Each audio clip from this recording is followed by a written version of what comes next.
when we started the farm, we wanted to be able to grow more than just lettuces and herbs and grow root vegetables. And soil is such a great thing, and we're learning so much more about it. So we're going to go in and talk with Tex and learn all about soil today and all the great things that it does on a farm. All right, Tex, we're going to get our hands dirty. I'm really excited, about this. So, soil. Yes, soil. Right? Yeah. It's a big deal. Yeah. But it's not what everyone thinks. Sometimes I hear folks talking about soil, compost, vermicompost, grow medium. Substrate. Yeah, turd, yeah, lots of words. All right, so help us, what is soil? Yeah, so soil, right, there's a lot of different definitions for it. People argue all the time about, what is soil, what's not.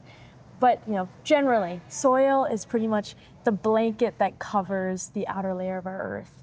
So it's a mix of solids made of minerals, organic material. It's a mix of liquids and gases that pretty much create this matrix that plants can grow out of and have developed based off of the outside environment, based on the climate, the organisms that are in that environment, the underlying mineralogy, and pretty much what rocks are there that the soil's forming out of. Is there good soil, or is there bad soil, or is all soil good and bad? Yeah, so it's kind of what are you trying to use the soil for, Right. Because the soil that's good for a forest is going to be really different than the soil that's really good to build a building on, or the soil that's going to be good to have, tons and tons of corn growing on it and things like that, or lettuce crops. So I think one thing that people don't maybe know is that plants, when they're in the soil, they're searching for nutrients, right? That's what the roots are doing. So the composition of soil, it's good for some plants, bad for some. So some types of mineralogy can be more beneficial for different types of plants. So some plants really like quick draining soils that are made more of sand than they are of silt or clay. So things like peanuts do really well in sandy soil because you're able to, have this sort of fast draining and quick exchange of nutrients there. But other soils can do better in sort of more heavy material. So, the underlying, type of minerals that are in the soil can impact what type of plants grow well in that environment. So here we're trying to build a soil that works for the broadest range of plants that we have, right? So we're, looking for certain characteristics. Can you describe the characteristics that make a good soil for growing lettuces and root vegetables and microgreens and herbs, and kind of trying to find a general? Yeah. So for us, we're really looking for quick draining and also sort of the ability to harbor beneficial microbes and organisms. So, we're trying to grow our plants and our crops, and having the beneficial microbes and worms can help to really foster those plants better. So tell us, with your expert, eye, like, what do you see in the soil? Or tell us about the soil that we have. Yeah, so this is a potting mix that's been composted over time. So these little white things are actually called perlite. It's pretty much puffed up volcanic glass. So it's got a lot of air in it, allows for some air exchange, which is really great. We've also got some composted material over on the side. Compost is really great for holding on to more water, exchanging nutrients for the plants, and providing sort of an extra organic material.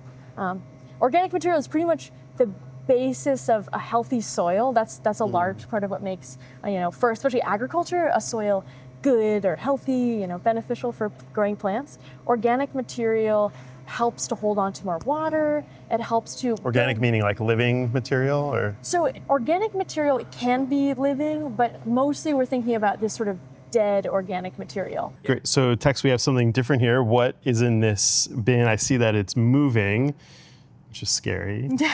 But yeah, show us. Have no fear. There's nothing scary here. Okay. It's just worms. So these are our composting worms. They're red wigglers and European night crawlers, and they're able to bioprocess, pretty much consume all of the organic material that's left over in our soil. So we've got our lettuce here, so they're able to eat the roots, the stems, and leftover leaves in order to regenerate our soil and sort of process the... So after harvest, any like excess material like this lettuce can throw into the worm. Now, how long does it take the worms to eat, a little piece of lettuce, like this? Yeah. Well, it depends on, how hungry they are, you could say, Yeah. and how many worms there are. So this amount of lettuce could go in a day or so. Oh, wow. So they're hungry. They're there's hungry enough bears. worms. Yeah. Okay.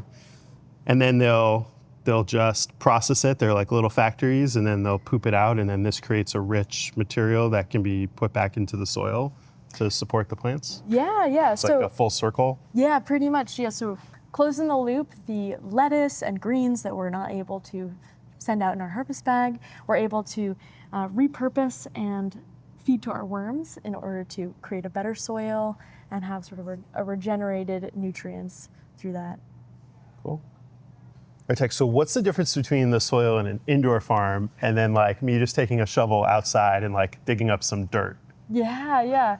So the soil that's going to be outside is going to be, much more impacted by the environment that it was created in. So outside soil has gone through years and years, like thousands of years, maybe even millions of years, depending on the age of the site, in order to develop that thin layer of soil that we're seeing. Whereas here in the indoor farm space, we're able to sort of create the mix that we're growing our plants in pretty quickly. So, we will start with a fresh material and really quickly be able to grow our plants in it. And our material, the material that's grown in indoor farms, is often made mostly of organic material. So whether it's peat, cocoa coir, and then also materials made of sort of these processed minerals like vermiculite and perlite. We grow in soil here at the farm because it's the basis of an organic farm. It allows us to grow the varieties of crops that we have at the farm, and really importantly, it creates a resilient system that we're able to scale and replicate. So, we have created pretty much the equation, the formula for how to replicate this type of composted soil over time in order to have consistent growing yields and create a resilient farm over time. Well, thanks, Tex. This is great. I'm glad to get my hands dirty, both literally and figuratively. So to summarize, soil, it's good for people, it's good for plants, allows the broadest diversity of crops to be grown, and it's easier to manage than more sophisticated chemical systems. Thanks.